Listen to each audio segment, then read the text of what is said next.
My wife and I had to have like a real crisis of conscience, right? We had gotten married in DC and knew we didn't want to be there, so we moved to St. Louis, but we had careers we wanted to do. Neither of us wanted to say, yes, I'm willing to commit 50% of my time to raising the kids. So we just kept pushing it off, not realizing like there are some natural laws here that you don't get to ignore, and it doesn't matter how much fashion or culture says that like you don't have to worry about this. And we did, and it was extremely difficult. And that actually leads me to a change in society that I think modern feminism celebrates as an obvious and absolute good: birth control. And all the way up until just in the last few years, did I even realize like, hey, there actually is a rather dramatic downside, and maybe not even downside. It's just a cost benefit that comes with adding in the ability to time out when you get pregnant. Changes culture so dramatically that we weren't prepared for how many other knock-on effects would happen there. And I think we're still feeling the residual waves hitting our culture because of the changes that happened to society from birth control. Yeah. I mean, obviously, it has been a great advance for women and perhaps indeed for society as a whole. The fact that women are able to control their fertility in ways that they couldn't even a few generations back. It does open up opportunities for women that were not as common in the past.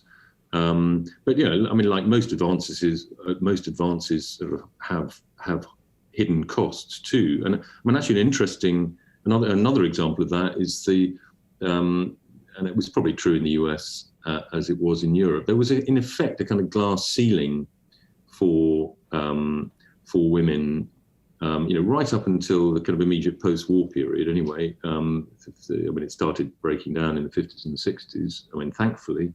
But you couldn't rise above a certain level in the civil service. Certainly not if you were married and had children. And you couldn't. I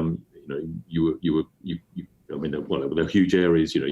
Many women couldn't go to universities until the beginning of the 20th century and so on. But one of the sort of unintended benefits of that that we've sort of experienced the loss of, but it's one of those things that's rather hard to kind of talk about or write about, is that when there was quite a low glass ceiling for women, certain sectors got a huge free lunch.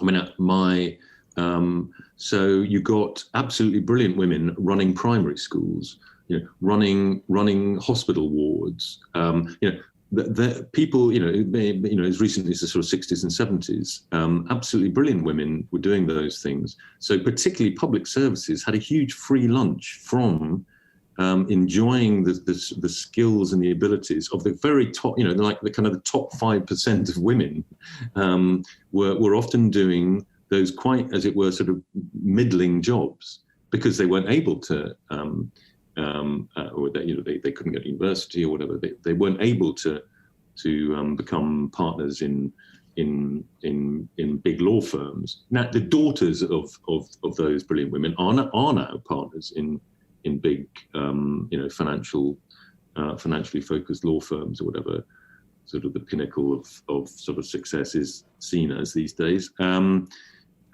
So indeed, I mean, I think it's one of the reasons why the state in many ways works less well than it used to, is because those brilliant women are no longer working in those public services, or not to the same extent. But actually, wow, that is an idea worth flagging. I had never considered that. Well, my mother-in-law was actually quite a good example of that. I mean, she had two degrees. She was actually from Australia. She had a degree from Melbourne University and a degree from Oxford, but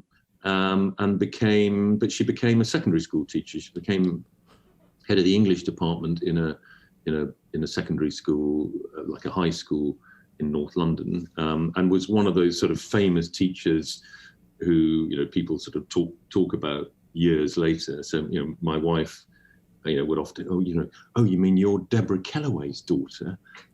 People, I mean, she was obviously an absolutely fantastic teacher. Now, all her kids, my wife became a very successful journalist. Her brother works in finance. Her sisters also had a very successful career, also at least partly in journalism, and that's great. I mean, they've had the freedom to do things that perhaps their mother deliberately chose, I think, to do that job so she could enjoy school holidays and bringing them up.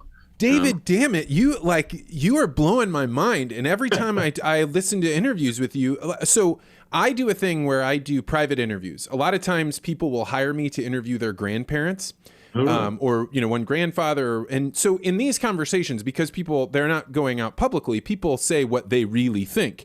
And I have talked with several older women in their 80s, 90s, even, almost 100. And what you're describing is exactly what they did with their lives. Yeah. Right? Like and it would have been very frustrating to them. I mean, I'm not saying we should go back to that for one moment, because they would, but they were an amazingly beneficial group to, somebody should write a book about it. I mean, the foundation of modern public services and welfare state was often driven by extremely able women. Who they weren't necessarily running the whole show, but they were, like I say, primary school headmistresses and so on. And running medical systems that that were incredibly sophisticated in a place where there's like 200 people in the town, right? But that they needed somebody to be running it so that all the other towns. Yeah. I think this is, I think you have a particular skill, and the picture behind me, the Tower of Babel, reminds me of this. You and Nassim Taleb are quite good at picking out a social phenomena and naming it so that it becomes a pattern language, so that other people can say, yes, I see that phenomena, and because I can name it, I can now build on top of it.